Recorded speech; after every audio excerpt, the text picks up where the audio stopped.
Welcome to the Who's Left podcast, a show about Indiana politics, history, and culture from the unapologetic perspective of the Hoosier Left. My name is Scott Aaron Rogers, and I'm recording from Bloomington. Over the last couple of weeks, we've been talking about modern masculinity and how manosphere personalities exploit men's insecurity in the face of a changing world for profit and power. Unfortunately, this is not an entirely new phenomenon, but the evolution of a long-term project. The massive tree of right-wing indoctrination was planted decades ago, seeded by kooky John Birch Society conspiracy pamphlets in the 50s and 60s, growing tall and strong with media deregulation in the 80s and 90s, and now bearing misinformation and grievance in abundance. My guest today saw someone special poisoned by this intoxicating fruit, and in her efforts to find the cure, uncovered the roots of the thing.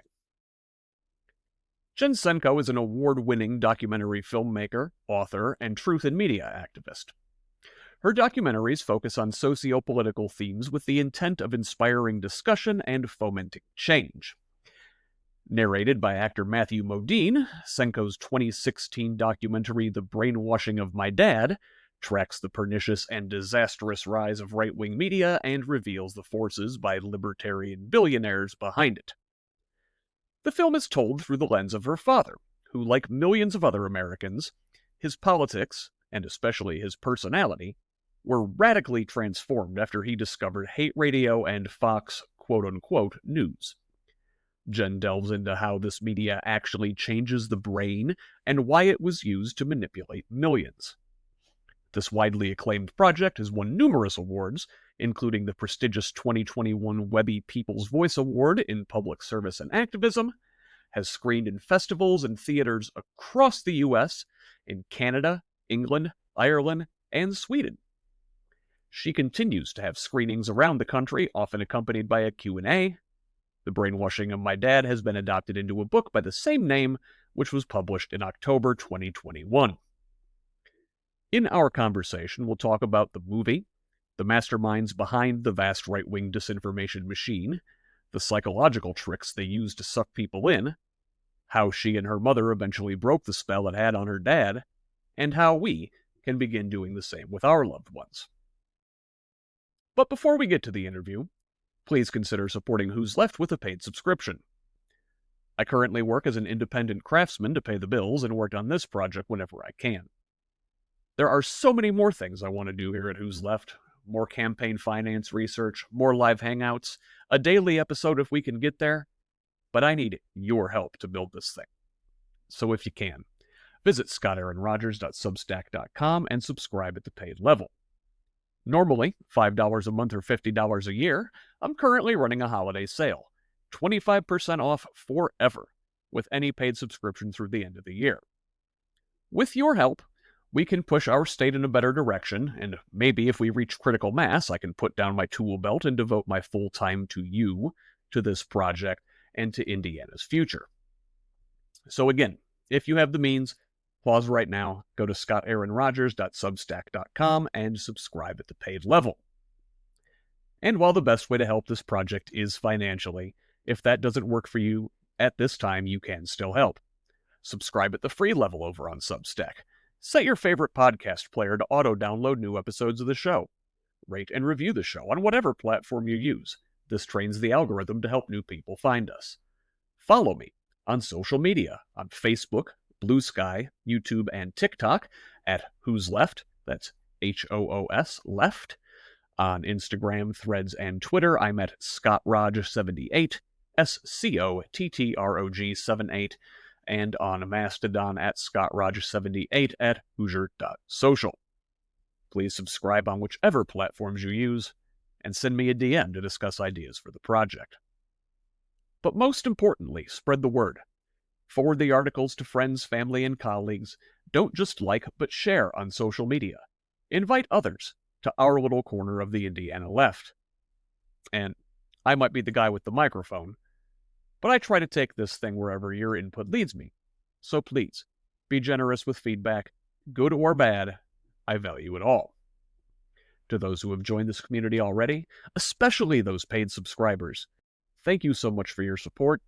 And to everybody, thanks for listening. Now, here's my interview with Jen Senko.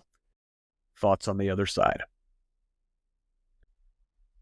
Jen Senko, thanks so much for joining the Who's Left podcast. Oh, well, thanks for having me. I really appreciate you being here. So, boy, it's been almost a decade. You released a wonderful documentary film called The Brainwashing of My Dad, and everybody listened to your warnings, and we don't have this problem anymore, and everybody lived happily ever after, right? I wish. Unfortunately, that didn't happen. So, well, tell us a little bit about what inspired you to make that film. Well, the first thing was I saw my father's personality radically change. And, I was always interested in psychology, and I'm wondering, how can somebody's personality change this much and so radically? And he was actually listening to right-wing talk radio. And I not only saw his personality change, but he started inundating us with he became like evangelical about his new beliefs, and tried to save us, make us all Republicans. And this version of Republican I didn't really like that much. And then this started in the 90s, like Rush Limbaugh came in 1988. He went national, and that's about when my dad retired. So then in the 90s, when email came in, he was sending us a barrage of emails, and they all said pretty much the same thing. And I started getting really suspicious, like, what's going on here? Because I would see some of those same emails I worked for a while in a law firm, a liberal law firm. But these people would send around these emails, and they were pretty much all Democrats, but they didn't realize, like, the messages behind them were really attacking, like, trial lawyers, Black people. It was all subtle, and I just was like, something's going on here. So that made me delve into it. And then also I had a friend who read Drudge, and she started repeating phrase word for word some of the things my dad was saying. And I'm like, this is dangerous. Whatever it is, this is dangerous, what's going on. So, I wanted to look into it. And then the more I found out, it was not an organic thing. It was a planned, is it really a 60-year plan that just got more successful as the decades went on. Yeah, it sounds like the emails and the Rudge Report and the talk radio and all that, they were all sort of using the same framing, which suggests a level of influence at least, and a level of coordination, if you want to think like in a more sinister way about it. Exactly, coordination. And they were all made, a lot of them were made to sound folksy, like somebody in their living room, or were sitting at their kitchen table. They just made it up.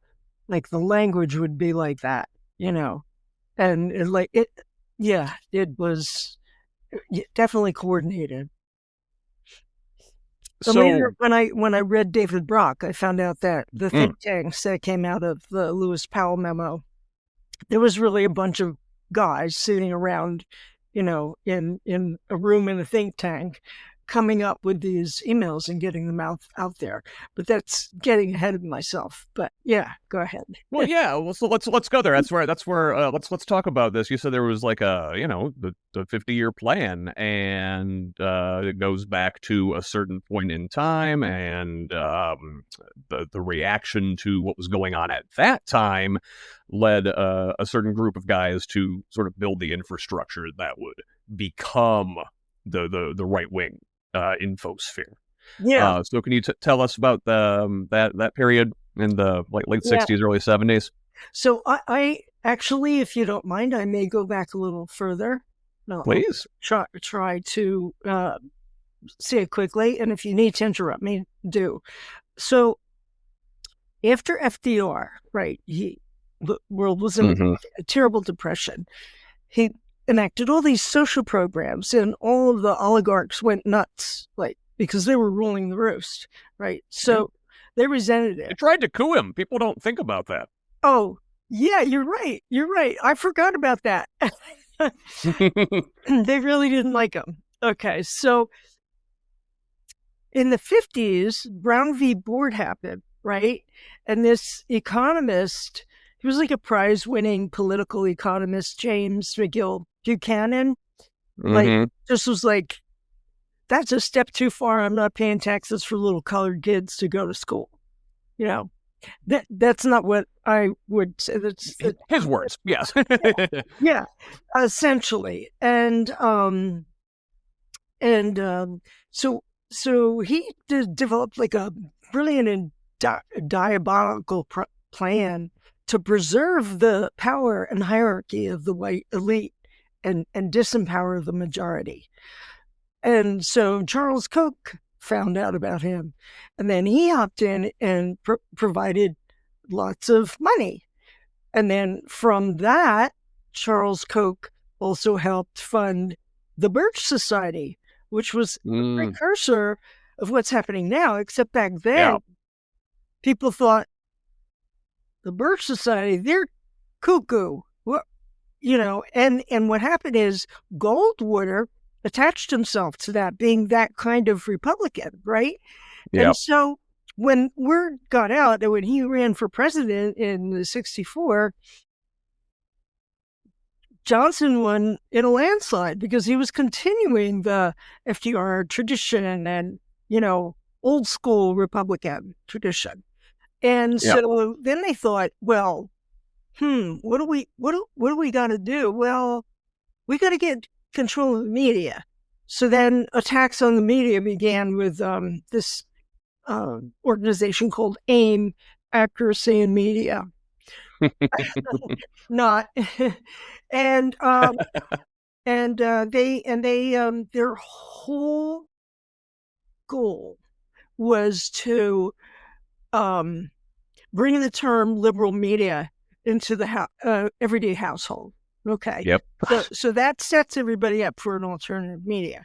Okay. So they know how important media is. They would have been like, oh, Goldwater's a great guy. The Birch Society is a great guy. All that.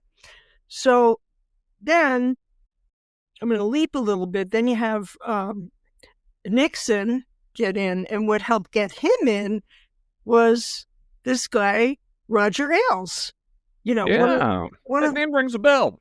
Yeah, one of the papas of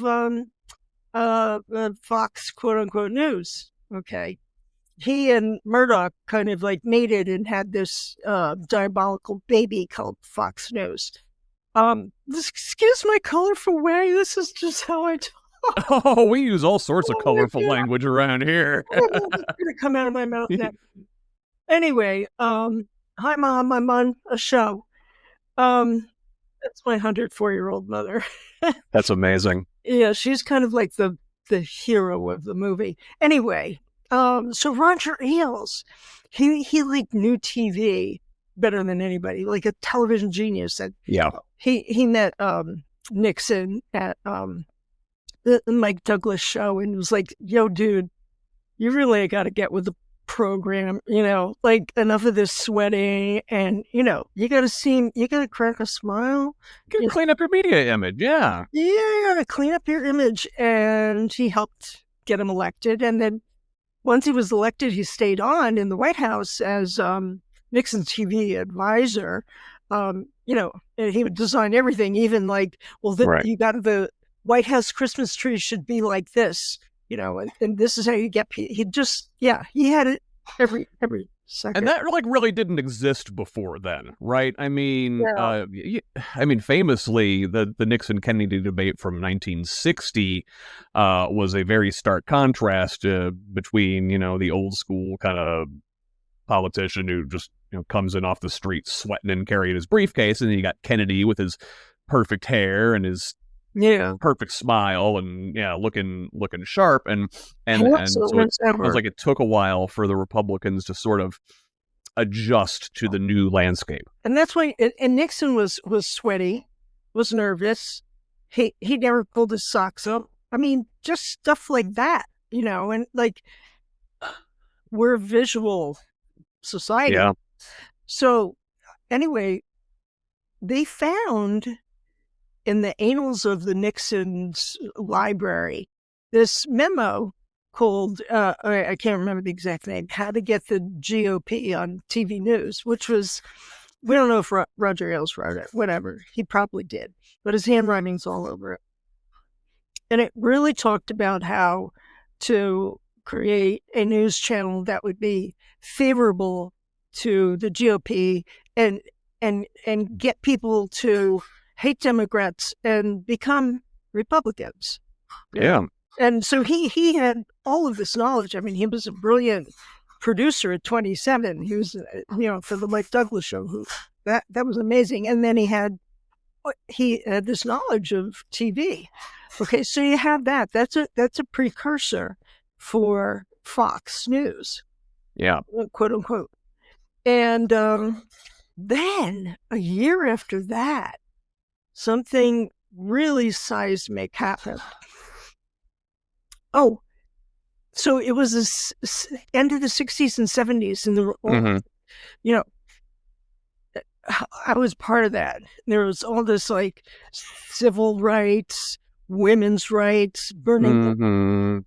Yeah, student protest. Yeah. And the media was onto it, the Smothers Brothers laughing, all that, right? So the oligarchs are sweating it out, going, oh shit, we can't have that. I hope I can say shit. Anyway. Oh, please. Yes. Swear away. Okay, good. Ex hippie, I swear. So, oh yeah, so, sorry. Okay, so the Commerce, the U.S. Commerce Department, they hired this corporate lawyer named Lewis Powell, who 2 months after he did this thing, Nixon hired he got him on the Supreme Court anyway, to write this huge memo. It's like a manifesto, like a blueprint to kind of undo FDR and how to kind of take over. I might have some. Oh, yeah. So it was called Confidential Memorandum Attack on American Free Enterprise System, but that's no longer catchy. Yeah. Yeah, the Lewis Powell memo. Okay. And so it was really the outline for the vast right-wing conspiracy. And it wanted to squelch any social changes. And basically, Project 2025 is, it comes from that. I mean, it's almost alike. So they wanted to influence college campuses, the pulpit, literary journals, they wanted corporate influence over scientists, and to create and fund think tanks in order to try and sell like a free market ideology to everyday Americans, and get professors in colleges to teach this free market, the principles and stuff. And then, of course, the judiciary. Yes. And then, so right after that, like, all the oligarchs just jumped on that and like started funding it. A year later, the Heritage Foundation think tank was created. And they hired scientists, researchers, and academics. But they had to conduct studies that would come up with the results that they wanted. So all of this is like kind of, this was born and chugging along. And I hope I'm Yeah. not going into too much detail. Anyway, Right. then in 1981, here comes Reagan. And guess Yeah. who's sitting at the right hand of Reagan? Heritage Foundation, right? Mhm. They're practically, I mean, they were like Elon Musk is to Nixon. They Okay. had it was called the Mandate for Leadership, for like 1981. And it's the same title for the Project 2025 book now. It's called A Mandate for Leadership. They put out a new one every like 4 years. Oh my God. Yeah. I didn't know. I didn't know that it was called the Med. Holy moly. Okay. So we live and we learn, which is a good thing most of the time. So, and Reagan, of course, started his deregulation immediately. But Yeah. the two of the worst things he did was one was make Rupert Murdoch and gave him American citizenship. Yeah. Yeah. He's Australian. A lot of people don't know that. Yeah, and he was a media mogul at the time. But they foresaw all this, like what he could do. And then the second thing was Reagan vetoed the Fairness Doctrine. Right. And the Fairness Doctrine was what was keeping radio fair and truly fair and balanced. Its obligation was to present issues of importance and maybe contradictory, because FDR knew having one entity in control of the media is having that entity in control of the American mind. Yeah. FDR saw it happening in Germany. He had a lot of foresight. So anyway, then I have one more thing. And then, and then a year after the Fairness Doctrine was deleted, you had Rush Limbaugh went now. Yeah. And he could not have existed in a world where the Fairness Doctrine was still in effect, correct? That's a very important point. That's absolutely 100% correct. He would not have, you wouldn't get 3 hours of hate and blather. And you would have had to have, I don't know, equal, like there's also an equal time rule. I don't think that quite applies in that same way, but right. The whatever station would broadcast his show would also have to offer time for rebuttals. Right. They had to have contradictory opinions. I mean, it was just the whole idea of radio was to serve the public interest, not to serve one person's ideology or, propaganda. Yeah, the public owns the airwaves over which these folks broadcast. Yeah. Exactly. That's what broadcast is. So, so the country was, by then, it was like a river rushing to the right. Like they had done enough with think tanks and, AIM, the accuracy of media thing, to move the country to the right. And I remember when Clinton came in, I remember defending him at the time to my more leftist friend, saying if he were any more left, he wouldn't have gotten in because this is the way the country's going. However, I will always hold it against him, the Telecommunications Act. So that's kind of like I don't know, the final piece in the puzzle is the word we want to use, but that was the thing that sort of allowed Fox News to become a thing, correct? Well, not just Fox News, but allowed Rupert Murdoch, for instance, to own magazines, to own TV stations, to own journals. And then, like shortly thereafter, there were maybe 6 corporations that owned an entire array of media. I think it's up to like 90% now with those 6 corporations. Yeah, I don't know the percentage, but see, FDR foresaw that too. He was a pretty good guy in a lot of ways, pretty smart. Nobody's perfect, but anyway. So after that, they just started, the oligarchs are like, yippee, okay, we're going to gobble up all this media. And, and then their whole thing, like David Brock, I really loved him and his books and stuff. He basically said he was an elf, he and Ann Coulter, and their whole job, they were being paid to find ways to take down Bill Clinton in any way possible. And I witnessed this. Yeah. Thing.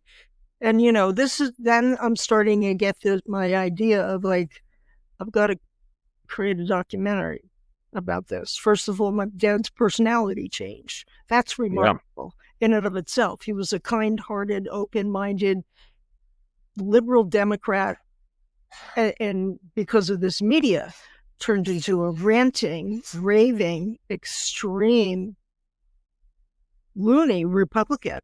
And that 63% of the times that politics is brought up, it's by Republicans. They're the ones that tend to inject it into the conversation. You can't, and that was the thing. You couldn't talk about anything.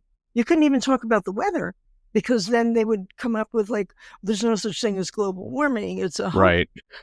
It covered every bit of ground. So, I finally got around to doing the movie in 2000 something, 10. No, 10. Maybe it was 10. I think that's when I started it. And that's what, because you crowdfunded the movie, yeah. Pretty much crowdfunded it, but out of that, there was one man, Ryan Smith, they own Smith Groceries, who said, I think you need more than crowdfunding, and thank the force for him, because he put money into it. He believed in it. So that's what happened. And then Operation Debt began. You stretch out this, very long timeline, building from the Powell memo and Ailes and Heritage, Reagan, all these different steps, and it sort of happens so slow and so perniciously, you maybe don't realize it's happening right under your nose. I mean, you talked about Charles Koch. Nobody knew who Charles Koch was till like 2009, 2010. Right. And so how do they do this so subtly? There's kind of a set of tactics that the ownership class uses to brainwash, as you say, to brainwash these people. Actually, you know what? When you say brainwash, can we define that so sort of we get on the same page here? Like, what do we mean by it's basically brainwash? Convincing someone to adopt certain beliefs they wouldn't maybe ordinarily adopt by nefarious and intentional means. It's you're actually changing their brains, and they can't think outside. Nothing can penetrate. But it's done in a stealthy way. Yeah, it's not like, I think, you see your brainwashing, you maybe think like a Clockwork Orange. And, right. That was the original way, right? But Dr. Taylor, Kathleen Taylor, she talked about, there's brainwashing by coercive force, open and, and then stealth. And so, they use stealth. But first, I'd like to say that they understood that people, if they're relatively comfortable, they don't want to take responsibility for the world around them, and they certainly don't want to risk their comfort with uncomfortable thoughts. And then on top of that, they were made to feel like all conspiracy theories are, crazy. But really, it would piss me off when I be in New York and I'd see somebody with earbuds in, and then I don't know why that in particular bothered me, but it'd be like, take those fucking earbuds out, and you're listening to music, which is fine, but pay attention, because there's some shit going down. And people, it's like the frog in the water. The water's tepid, ice, the stays. It's boiling. By the time it's boiling, I don't know how the end of that story goes. Does the frog jump out or does he die? I don't know. Yeah, it's a warning, right? It could be either way. Yeah, yeah. But you want me to the brainwashing, Yeah, how do they do that? I mean, it's subtle, but there are definitely techniques they use to do this. There is a bit of a science to it. That sort of goes back to Edward Bernays, who you opened your film with a quote by him. Yeah, right. Okay, so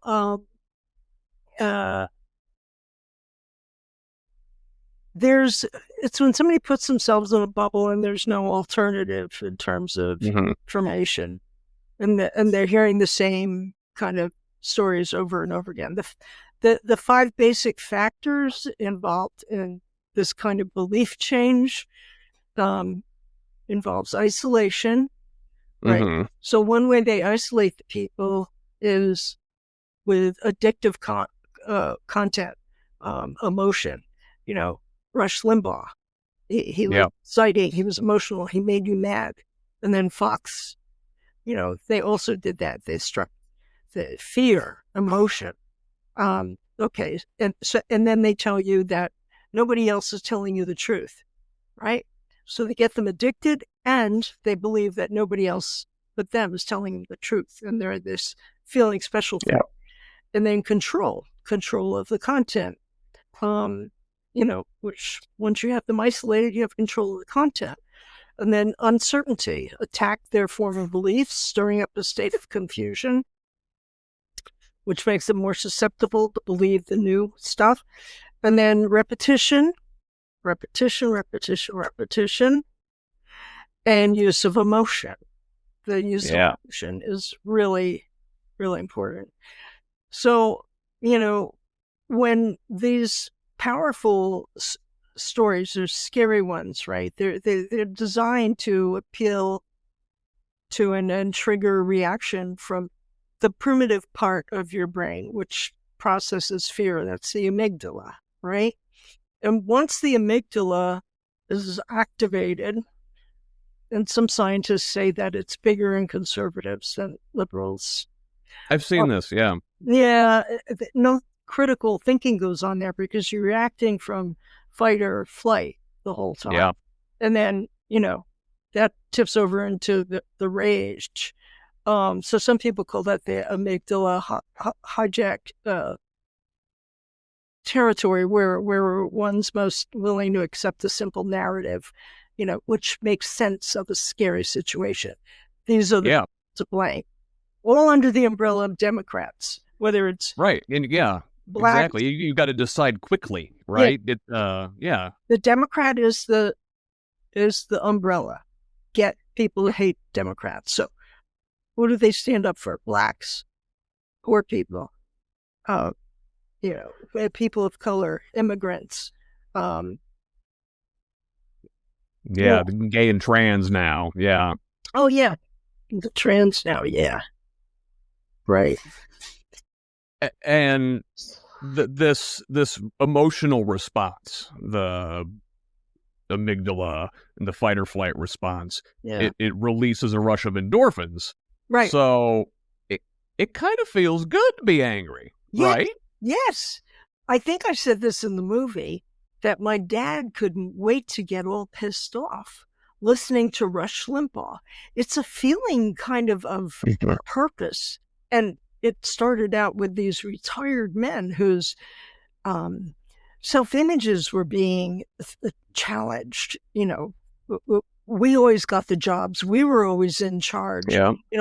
Who are we now? But if they're not self-reflective, they're not realizing that that's what they're thinking or feeling. They're just reacting to the emotion. And this guy in this news saying, oh, you're not wrong to, blame these other people for your problems. Right. So, and that's how they hook you. It's addictive. It's exciting. It gives your life purpose. And then on top of that, you're joining a tribe. Yeah. We're by Yeah. nature tribal. We're all ditto heads together. Yeah. Well, I don't know about that, but people do. There's groupthink. And the reason for that is people want to fit in with their group because survival sometimes depends on the group. Absolutely. Mm-hmm. And then on top of that, like with TV, it's a really unique medium. Yeah. It can put people into a hypnotic state, caused by even the screen flicker, lowers your brain waves into an alpha state, kind of a meditative state, making someone more easily susceptible. So you got a lot going on. I didn't know that. Because I think radio back then, and maybe more like podcasts now, it's a very intimate medium. It's especially if like I could see with my dad, you got your commute, you got your cubicle at work, you got your little radio. It's just you and your buddy Rush hanging out all day. Absolutely. Right? And they're your friend, and they won't lie to you. They're the only source of the truth. Right. And yeah. So it's a different flavors, different strokes for different folks. Some people like the intimate relationship they have with their influencer, media personality, and then TV is more of a hypnotic sort of thing. It sounds like. and kind of more of a group thing. Mm-hmm. It feels more like you're maybe part of a group. I'm hanging out with Fox and friends. Yes. But radio, it's just you and them. They're your special friend, or you're their special friend. You get it. Yeah. Yes. So once they've got their hooks in you, by cultivating this relationship, there are some more like subtle techniques that I think that they use to convey these messages, and these are things that the right-wing media sphere still uses now with a new generation of men. They lie and or skew, right? Fox, for example, a lot of times. Mm-hmm. It's not so much that they're outright lying to their viewers. It's that they're only telling them part of the story. They're omitting important context. They're showing things in a certain light to make their side look good. Right. That's a Goebbels thing, by the way. Don't only present the facts that make you look good. And always attack your enemies. Yep. Bully, shame. Yeah. Yeah. One of the tactics, the big one, of course, was divide. The old saying, divide and conquer. So they did that by creating an enemy and making that enemy respond. See, I think that everyone feels the system is rigged, right? And so what was tricky was that the riggers actually were managed to blame, the side that really wasn't rigging it. Mm-hmm. And people fell for it. So they're voting against their own interests, and they're in the interests of oligarchs. But they hate Democrats so much. They're pedophiles, they're evil, whatever, that they don't even care if it's in their own interests. I think, first of all, they don't know it's not in their own interests. And then if they do know, they're so consumed with hate, they don't care. Yeah, if something's not right in your life, you need somebody to blame. And it turns out the reason things aren't going great in a lot of, working folks' lives is because of, the oligarchs and plutocrats and the ownership class and things they've done and policies they've enacted over the last 40, 50 years. But they don't want you to blame them. They need you to blame the immigrant, the trans kid, the single mom in the city. Well, They're taking what's rightfully yours, right? yeah. It's all under the umbrella of Democrats. You know what I mean? Yeah. The Democrats represent Makers and takers. I think it was about 10 years ago. That was like Mitt Romney era, right? The way they framed that. Yeah, they did. I mean, I think James Buchanan, McGill Buchanan, even came up with that.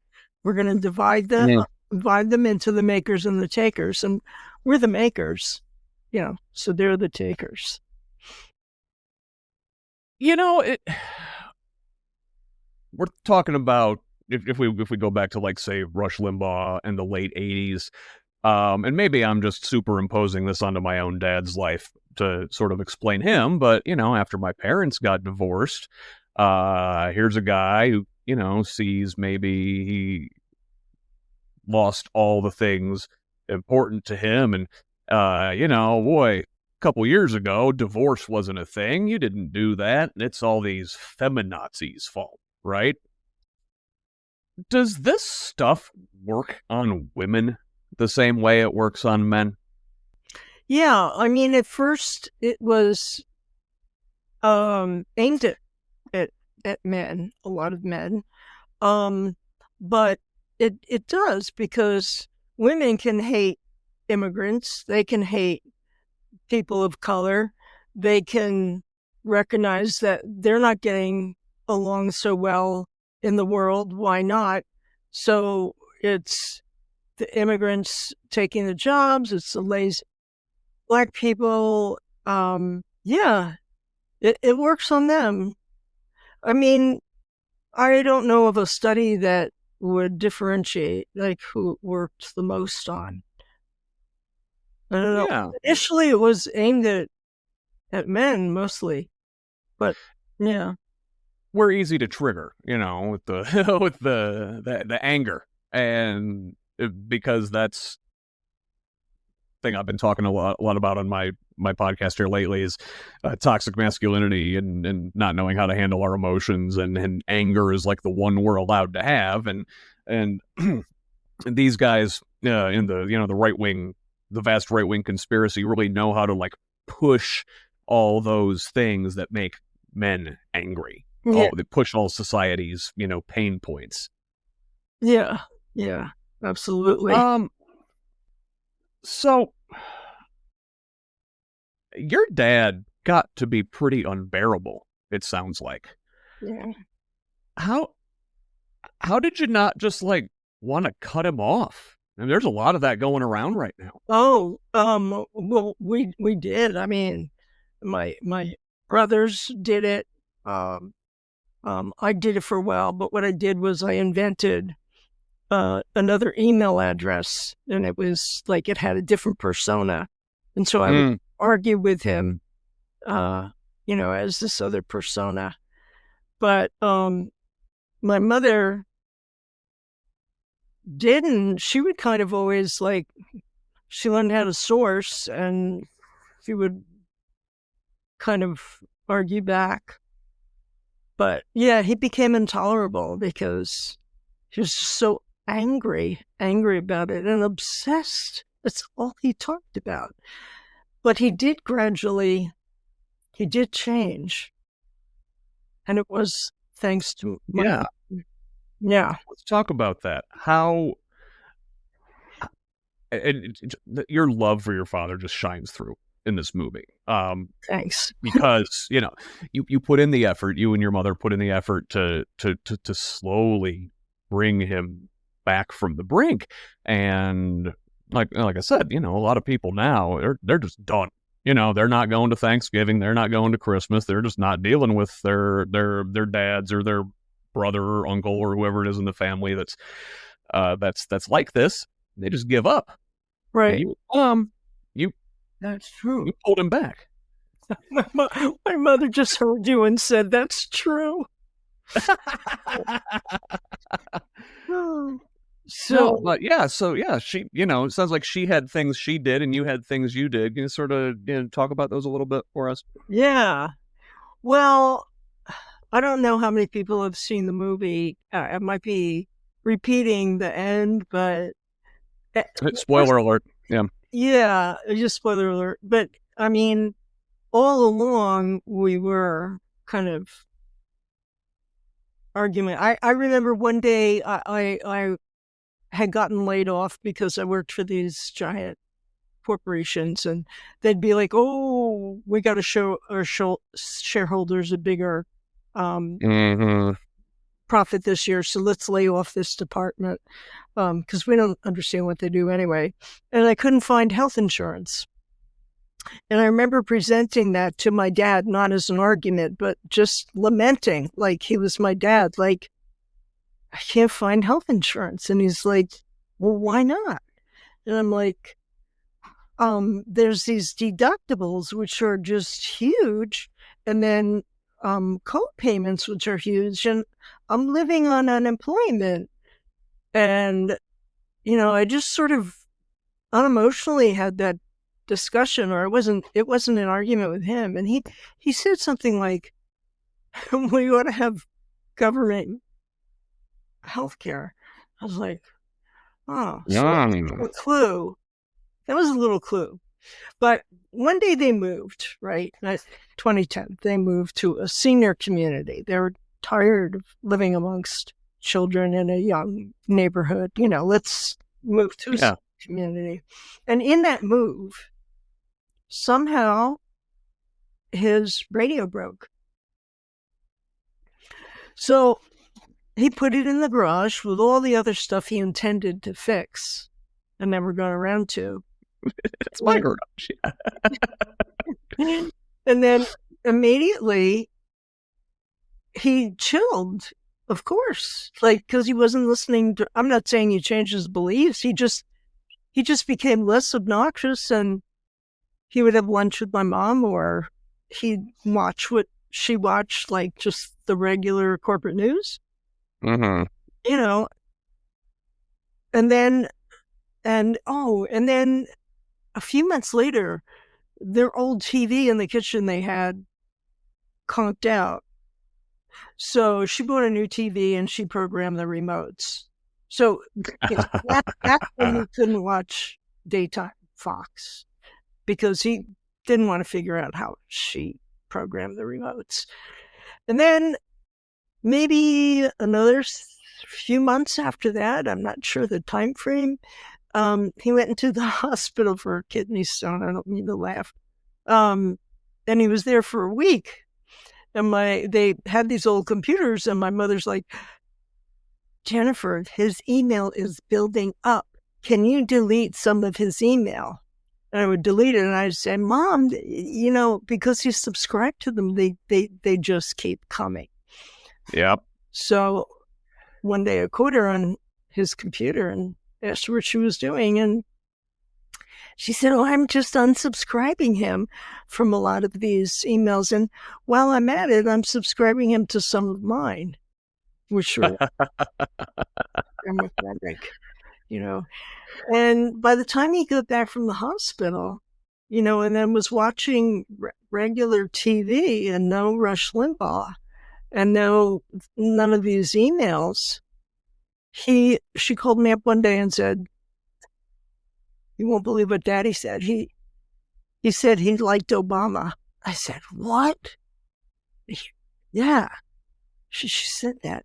And then Halloween was his birthday, which was really apropos if you knew him, because he was quite goofy in his younger days anyway. And then, so we had a little cake, and I was there, and she said something like, so who are you going to vote for? I forget exactly. And It's like, oh, I'm voting for Obama. He's doing pretty good. And, that was it. And then he didn't like become like, a raving liberal or anything. He was just somewhere, he was in a better place because he wasn't angry and full of fear and hatred. Yeah, he wasn't getting like worked up into a lather all the time. Yeah. I mean, he used to go into, I remember being around him around Christmas, and we'd go into a liquor store, and it was maybe several days before Christmas, and he would just shout, "Merry Christmas," because they had told him the Democrats have a war on Christmas. They hate God, they hate religion, and he would shout, "Merry Christmas." I know I talk about that. Scrooge and come full circle. Yeah. Yes. So, okay. Well, now, I mean, look, for a good cause, but you and your mom use subterfuge and trickery.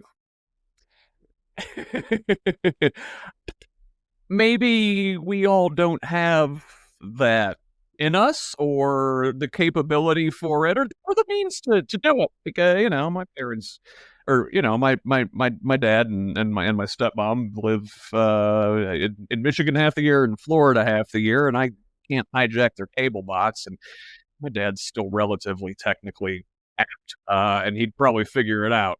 So how are the rest of us going to do this? How are we going to dig our parents and increasingly our sons with this manosphere stuff? How are we going to dig these folks out, pull them back toward their loved ones? Well, there is help. There's two entities that I can tell you about right away. One is Smart Politics, by this woman, Karen, Kar, Tam Arias. Okay. Well, let me get back to the, where'd you go? Oh, there you are. Okay, Tam Arias. And she's done it with people. And so she, she talks about that on a podcast. And then there's hearyourselfthink.org. And they even have videos of how they've done it. Like they've, walked into, Trump lines or whatever, talked to people and done it. And one is, first of all, you can't start off with a challenge or, get their amygdala going. You have to deactivate their amygdala by agreeing on something, finding something you agree about, like what they care about. You all care about your dogs, right? Or whatever. Children. Start from a common ground, yeah. Yeah, exactly. And then you might want to go into, presenting them, if they're not too far gone, but with a fact. Okay, so I wrote down, I went to their website, and this is kind of a summary of what they teach you to do. Establishing trust, active listening, open-ended questioning, uncovering deeper motivations, needs, and beliefs, and finding areas of agreement based on inarguable values, and laying the foundation for ongoing communication. So, and it's been done. Who's that comedian? Silverman.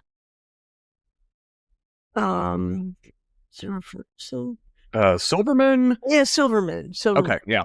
She converted one guy because he was attacking her, right? And then she kept with it. She would answer him in all serious, saying, well, what about this and what about that? And eventually he turned around. So there's also this other movie besides mine and my book called The Game Is Up. And it talks about all these people that kind of like converted and how it happened. So it's interesting. But I think like we're going to need these people when there's a revolution, or, when we push back, even if you don't want to think of it as like a revolution.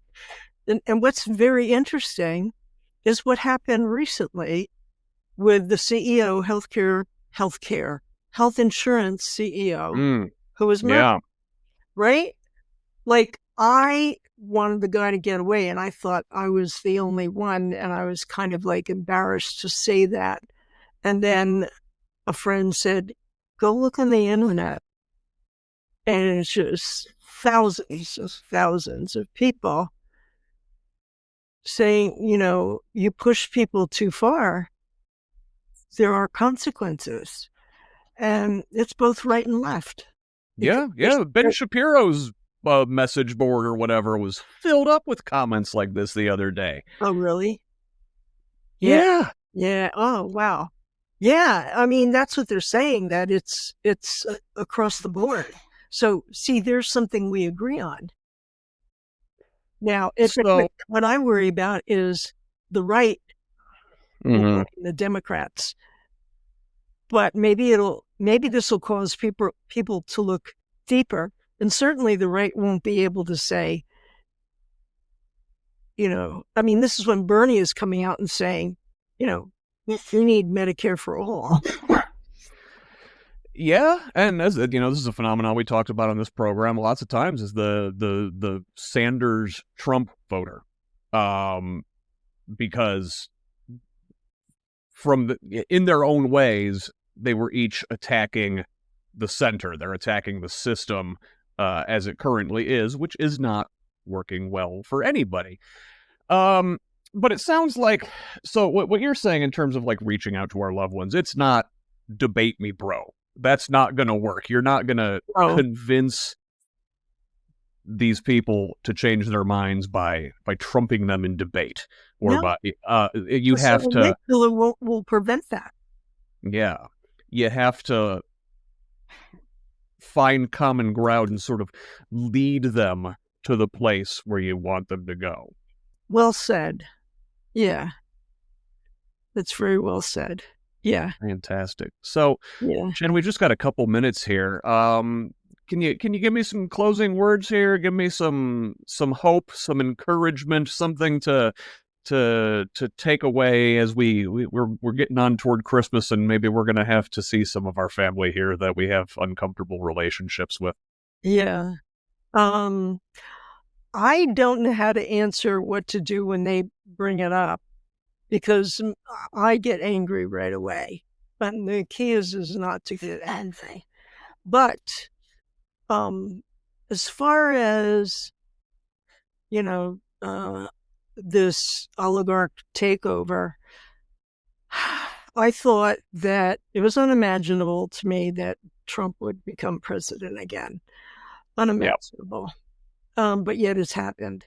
And I thought, I'm just going to watch The Bachelorette and, whatever, just tune out.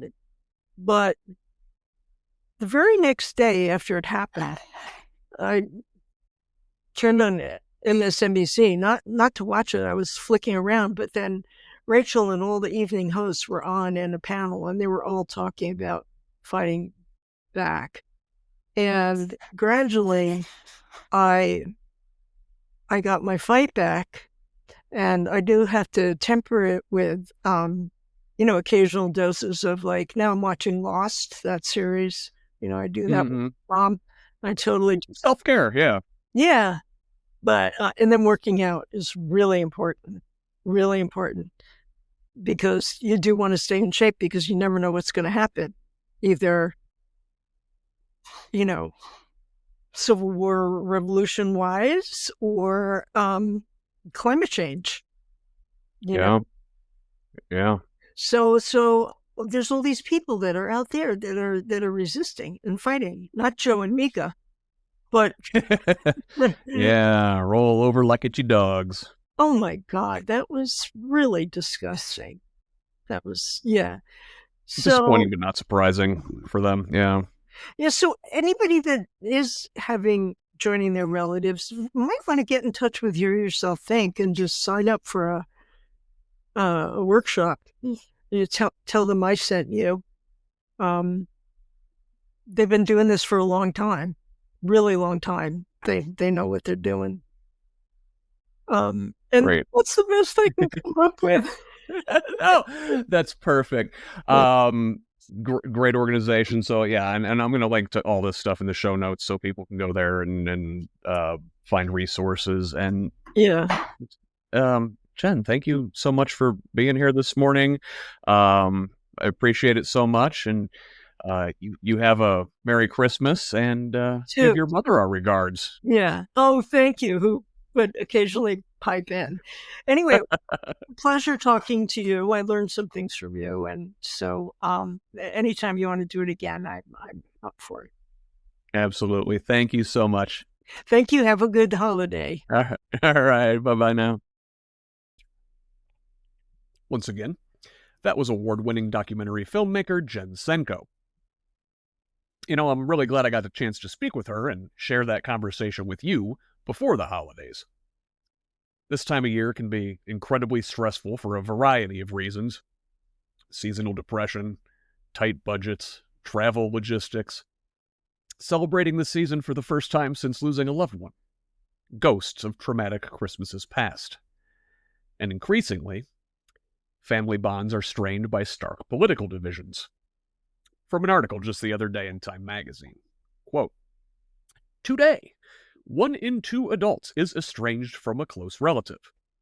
While the primary cause of these rifts is often tied to something a relative said or did, 1 in 5 directly cite political differences as the reason. Among those estranged over politics, nearly half report that the break occurred within the past year, with 1 in 7 stating it happened as recently as the month leading into the election. These disconnections often involve severing all communication, including through intermediaries, and blocking the relatives on social media. Even within intact families, the divisive influence of politics is keenly felt.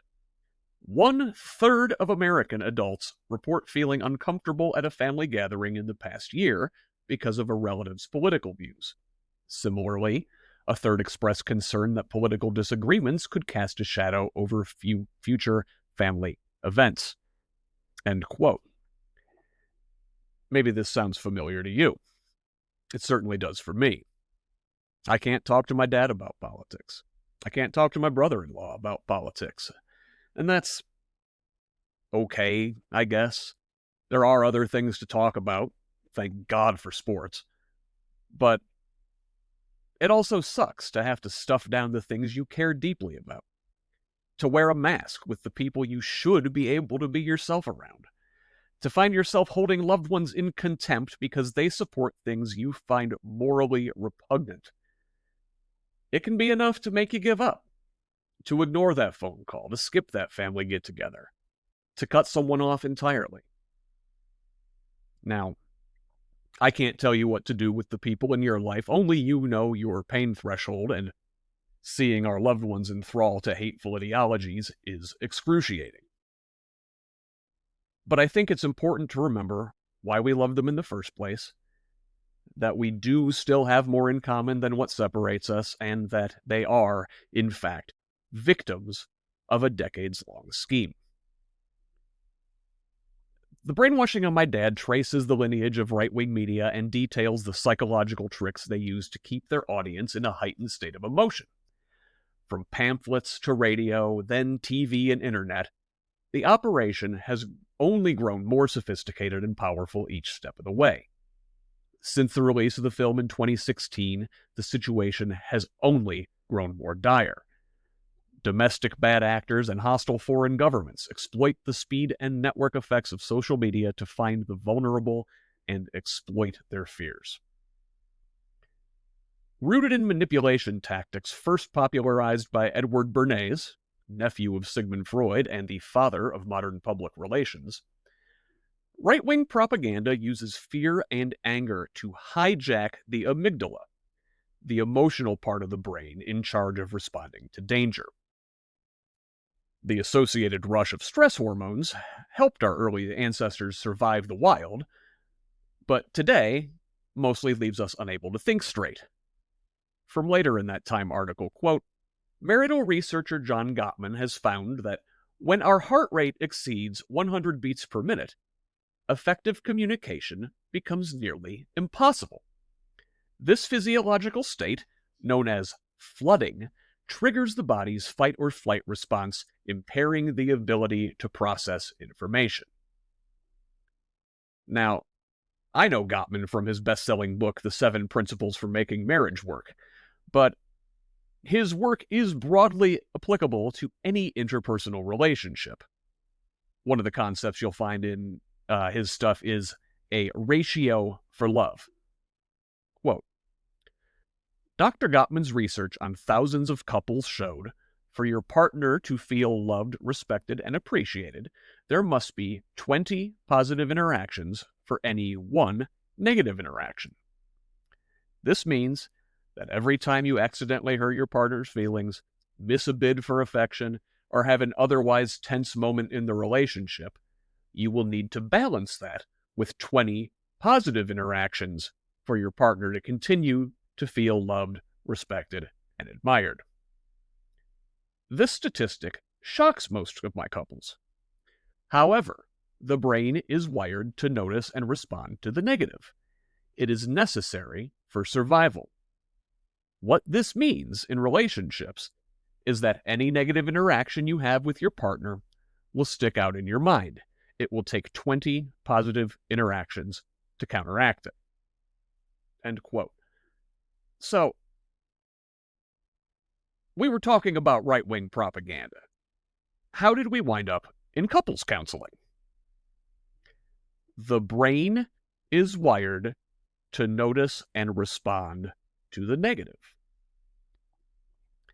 The same psychological processes that hundreds of thousands of years ago kept us alive by telling us, danger, there's a lion, it could eat you, can now be exploited by bad actors in the present to convince people, danger, there's an invasion of immigrants, they could eat your cat. If we want to rescue our loved ones from the grip of mis- and disinformation, we must be aware of the dual nature of the brain. One of the resources Jen mentioned, Smart Politics, has a video explaining this phenomenon using psychologist Jonathan Haidt's metaphor of the elephant and the rider. In this analogy, the rider is your rational, analytical brain, sitting atop the elephant, able to see ahead, and seemingly in control. However, the 10,000-pound elephant below, irrational, skittish, stubborn, is your emotional brain. If the elephant gets spooked, the rider is no longer in charge. Reaching those we fear lost is all about earning the elephant's trust. The video, which I will link in the show notes, goes on to describe the slow but steady process. Think 20 positive interactions for every negative one. Rooted in empathy and built on a foundation of making them feel safe enough to talk to you. The whole thing's only about 30 minutes, and there are a lot of other great resources over there at joinsmart.org. Best wishes to you and your stubborn relatives this holiday season. I'm committed to keeping the dialogue open with mine. Remember, we've all got a pachyderm brain up there, and you can't tame someone else's elephant before you have control of your own. Thanks for listening. Thanks once again to my guest, Jen Senko. You can stream her film in several places.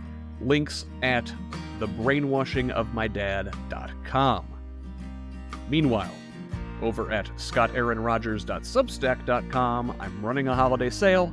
Again, 25% off forever with any paid subscription through the end of the year. That's where you'll find everything I publish, but you can also find me on Facebook, Blue Sky, YouTube, and TikTok at Who's Left, and on most other social media sites at ScottRodge78. My DMs are open for feedback, tips, ideas, and concerns. You can also email me at scottrodge78@gmail.com. Forward the show to a friend, and have them forward it to another friend. Let's keep building this project, and a more hopeful, human Hoosier state. Until next time, this has been the Who's Left podcast. I'm Scott Aaron Rogers. Love each other, Indiana.